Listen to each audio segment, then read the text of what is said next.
Hola, bienvenidos a Kinsey Connect y hoy estamos en un capítulo más y hoy tenemos a otro invitado especial. Estamos con el psiquiatra Alan Sandoval. ¿Cómo estás? Bienvenido. Muchas gracias por la invitación. Siempre para mí es un placer tener un espacio de divulgación. Creo que somos responsables de la información que emitimos a todos sus clientes, a todos sus potenciales pacientes y también incluso a la población general.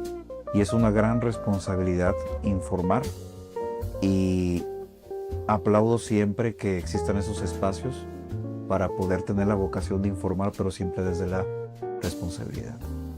Y justamente ahorita que menciona la responsabilidad, creo que también involucra dentro de la parte humana y parte profesional, incluir nuestras profesiones en nuestro trabajo. ¿Cómo ha sido la manera en la que has intervenido de manera humana en la psiquiatría actualmente? Para mí, creo que la psiquiatría de todas las humanidades podría ser la más científica y de todas las ciencias podría incluso ser la más humana. La psiquiatría podría verse desde un plano más superficial, en que se encarga de tratar todas las aflicciones o trastornos que pueda tener la mente. Esto podría ser un arma de doble filo porque se podría llegar a pensar que el psiquiatra está más capacitado para tratar una mente enferma, pero regularmente no se le entrena para comprender los procesos de una mente sana. Lamentablemente, en el curso de la formación en medicina, es que como médicos estamos tan acostumbrados a tratar con el dolor y el sufrimiento de las personas que a largo plazo podría terminarte condicionando a que te hicieras un poco insensible a la aflicción o el malestar que tienen las otras personas. Eso podría deshumanizar cualquier profesión.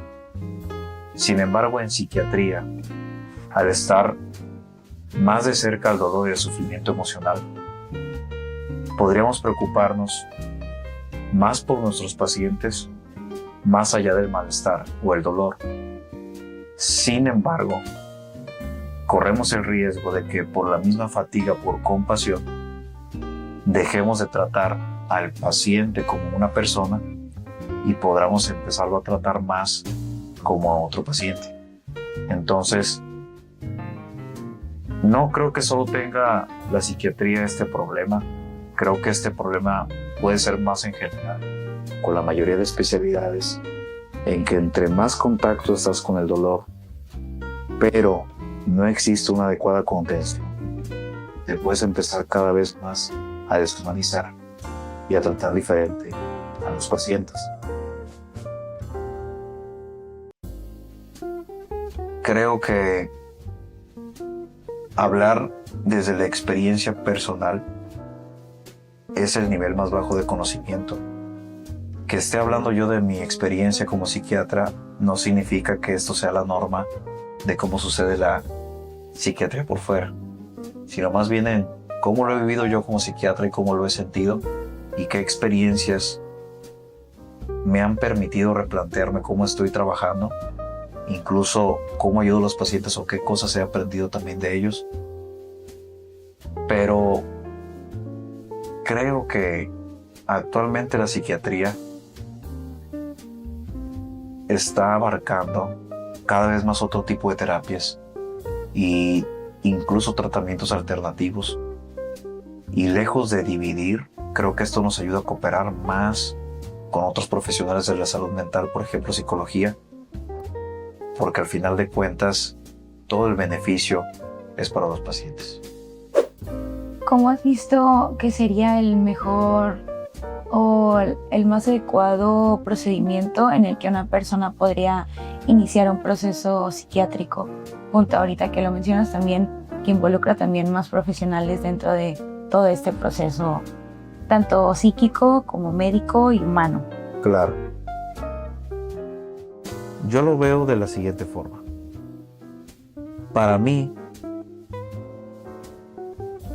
si una persona tiene conciencia de un problema o de enfermedad y motivación al cambio, existen 3 formas por las cuales va a ir a terapia. Y con terapia voy a englobar tanto a psicólogos como a psiquiatras, un profesional en la salud mental, ¿ok? La primera forma en la que yo o tú, Jimena, o cualquier otra persona va a ir a terapia es porque tiene un problema. Estamos hablando del presente. Tengo un problema, no sé qué hacer. Por eso voy a que me escuchen y que el terapeuta, cuando me escuche, me dé un buen consejo. Ahora bien, con terapeuta también creo que voy a hablar de todas las terapias. Creo que existen más de 100 tipos de terapias. La mayoría estoy seguro que ayudan. Ya sea psicoanálisis, terapia gestal, cognitivo-conductual, mindfulness, logoterapia. El hecho es que el terapeuta me va a escuchar, va a hacer una dicotomía del control y va a evaluar si este problema está en mi control. Me va a dar una serie de consejos. Segunda forma de buscar un terapeuta. Creo que esta es la más conocida por la mayoría de la población. No es el aquí y el ahora, creo que es irnos para atrás. Me refiero a traumas, conflictos, heridas de la infancia. Creo que cada terapia le cambia el nombre. A irnos para atrás. Sucede que pudo haber pasado algo en mi infancia, adolescencia, que combinado con la forma en que me criaron, la forma en que hago vínculos, mi estilo de apego, la forma en que veo mis emociones, mis creencias, hicieron que yo desarrollara mecanismos de defensa para protegerme del estrés o afrontar los problemas. ¿Todo bien? Estoy aquí, sobreviví, dichos mecanismos me ayudaron a salir adelante. Sin embargo, resulta que a mis 38 años, cada vez que me estreso, hago lo mismo. Me saboteo o me equivoco. Entonces, Jimena, me pregunto, ¿por qué cada vez que me estreso, las cosas me salen mal? No sé por qué lo hago. Voy a terapia a que me ayuden a comprender mi pasado. Al final de cuentas, el pasado no lo podemos cambiar, pero comprender es aliviar. Y si yo alivio estas heridas que aún están doliendo, o esos conflictos, o entiendo el nombre del trauma, probablemente, si comprendo diferente mi pasado, voy a pensar diferente en mi presente y quizás actúe diferente a futuro. ¿Ok? Ahora bien, problemas en el presente no se medican. Heridas del pasado, traumas o conflictos no se medican. Eso se puede llevar en terapia. Pero la tercera forma en que yo puedo ir a terapia, ¿okay?, es la razón por la cual está la psiquiatría. Resulta ser que genéticamente tengo cierta predisposición a algunos tipos de fenómenos o enfermedades. Y resulta ser que en mi ambiente hay mucho estrés y el estrés se manifiesta de muchísimas formas. Estrés en casa, pareja, trabajo, ámbito escolar, social, estrés por todas partes. No sabemos aún cuánto estrés necesita una persona para desarrollar cualquier fenómeno de interés. Podríamos estar sometidos tú y yo, Jimena, al mismo nivel de estrés y tú podrías desarrollar hipertensión, quizás yo diabetes, tu ansiedad, yo depresión. No sabemos. El punto es que el estrés que pueda ser sostenido, ya sea el estrés crónico, con sus cambios hormonales, ahorita que está muy de moda hablar del cortisol, o incluso un evento traumático muy severo que tenga que ver con el estrés agudo, esa combinación más mi genética me da un fenómeno de interés que dentro de la psiquiatría se clasifica como trastornos. Los trastornos tienen cierto tipo de clasificación en razón de los síntomas que se pueden presentar. Cada trastorno en particular tiene su propia sintomatología. Ahora bien, los síntomas, como cualquier enfermedad, se tienen que tratar con medicamentos. No siempre se tratan con medicamentos. Regularmente, en el caso de la depresión o la ansiedad, cuando los síntomas son leves, puede irte muy bien en terapia, haciendo cambios en tu estilo de vida, practicando más deporte, alimentándote mejor. Sin embargo, el ambiente no te lo va a permitir. Y puedes avanzar a tener síntomas moderados o severos, que este cambio hormonal en el cerebro difícilmente va a salir haciendo ajustes en tu estilo de vida, que es la razón por la cual el psiquiatra interviene y trata de dar un tratamiento farmacológico. Ahora bien, estos 3 ejemplos que he explicado, en lo cual yo considero que una persona que tiene conciencia de enfermedad o de problema y motivación al cambio, son los cuales nos llevan a terapia, pero ninguno es excluyente entre sí. Regularmente, un paciente tiene los 3. Tiene problemas, tiene conflictos y tiene síntomas. Es por eso que, para mi punto de vista particular, un psiquiatra actualmente tiene que saber manejar un estilo terapéutico, porque lejos de poder ofrecerle al paciente una meditación, también tiene que saber dar contención, sentir empatía, compasión por el paciente, saber dar un mejor abordaje, saber clasificar sus problemas y, lejos de poderle quitar síntomas, pueda también ayudarle a sanar ciertas heridas, mejorar sus hábitos, que pueda alcanzar la mejor versión de sí mismo, que pueda poner ciertos límites, conocerse mejor. Eso es lo que para mí es la mejor ayuda que puede dar un psiquiatra. Y ojo aquí, muchas veces podemos llegar a tener un sesgo de autoridad en la que la mayoría de pacientes pueda creer que el psiquiatra sabe más que un psicólogo, o la psiquiatra sabe más que una psicóloga solo por el hecho de haber estudiado medicina o no. El punto es que no sabe más y no sabe menos. Existen muchas formas de tratar a un cliente con padecimientos que el psiquiatra trata de una forma, el psicólogo trata de una diferente, pero no es que uno sepa más que el otro. ¿Okay? Creo que se tienen que complementar, pero incluso me atreveré a decir que aunque un psiquiatra pueda dominar un estilo terapéutico, no es todólogo, y en algún momento, si ya no puede ayudar al paciente desde el estilo terapéutico, incluso hasta farmacológico, tiene que mandarlo también con uno. Diría, ¿en qué momento tengo que acudir al psiquiatra? ¿Es necesario que el psicólogo diga, primero voy al psiquiatra y luego voy al psicólogo? ¿Cómo es el proceso? Creo que podremos clasificarlo entre si es agudo, urgente, o si es algo crónico y algo pasajero. Voy a irme primero a lo crónico porque es el 90% de la consulta.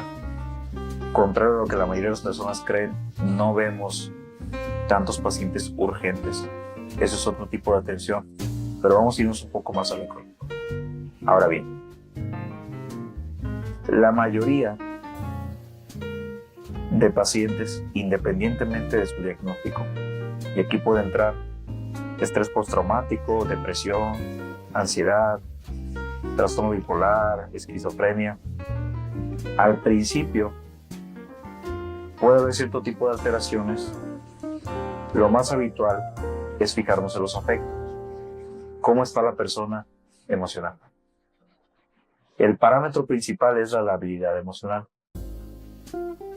Cuando me refiero a la labilidad emocional, podemos llegar a pensar que es el llanto fácil, pero la labilidad emocional significa que es la incapacidad que tengo para regularme emocionalmente y que cualquier emoción que experimente, ya sea efímera, me empieza a durar más tiempo, el tiempo que me tiene que durar, y es más intensa el estímulo que es proporcionado. Y esto puede ser desde la tristeza, la alegría, el miedo e incluso la ira. Cuando empiezo a detectar que puedo tener cierta labilidad emocional, es uno de los primeros signos prematuros de que podría estar desarrollando un trastorno. Ojo. El segundo indicador son las alteraciones en los ritmos biológicos. ¿Cuáles son principalmente? Actividad física. La persona o puede estar muy cansada o puede estar muy agitada. El segundo es el sueño. O duerme mucho o duerme poco. El tercero es el apetito. O puede comer mucho o puede comer poco. Y el cuarto y último es el líbido. O puede tener un deseo sexual completamente aburrido o podría estar hipersexual. Una persona que está estresada durante mucho tiempo puede tener alteraciones en sus afectos, dígase emociones, y también en sus ritmos biológicos. Esta persona con esas alteraciones puede durar años, porque incluso podría adaptarse a ti y podría continuar. Si las personas que nos están escuchando se sienten así regularmente, yo les recomendaría que primero fueran con un psicólogo o con una psicóloga, porque es más fácil en los estadios más tempranos atenderse, porque todavía para este punto podría ser reversible. ¿Ok? Y después de terapia, regularmente las guías de práctica clínica han señalado que si el paciente en terapia psicológica y con medidas para mejorar su calidad de vida no ha mejorado aún en 3 meses de la primera intervención, ya el psicólogo es cuando empieza a replantearse si tiene que mandar al paciente con un psiquiatra. ¿Ok? Ahora, volviendo al punto anterior, hablábamos de que podría ser otro caso en el cual no ir directo a psicología, irte directo con un médico. Aquí yo digo que no es directo con el psiquiatra, yo me refiero más directo a un hospital o con un médico. Y esto es lo urgente. Lo urgente en la rama de la psiquiatría podría estar clasificado en 3 formas. La primera es que la persona, suponiendo que tiene alteraciones en sus afectos y sus ritmos biológicos, de cajón, se agregan alteraciones en el contenido del pensamiento. Y esto es que empieza a tener ideación. Ideación suicida es una emergencia. Se tiene que tratar directo en el hospital porque se tiene que canalizar con psicología.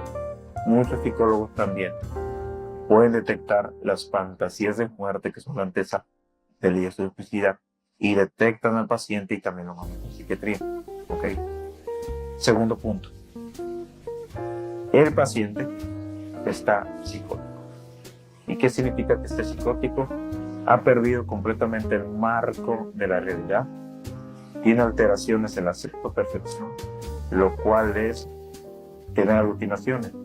Ver cosas, escuchar cosas, sentir cosas, pero también puede tener alteraciones en el contenido del pensamiento, como ideas delirantes. Tener ideas extravagantes, fantasiosas, irreductibles con la realidad, persistentes, que lo ponen en peligro. Este paciente tiene que irse directo al hospital. Y el tercer caso son pacientes que por su conducta son peligrosos para sí mismos o para los demás. Y son los casos de la agitación psicomotriz. Y la agitación psicomotriz se puede ver en casos ataques de pánico severo, depresiones complicadas, pacientes que han consumido sustancias. Entonces, este tipo de pacientes también se tiene que atender de forma directa en el hospital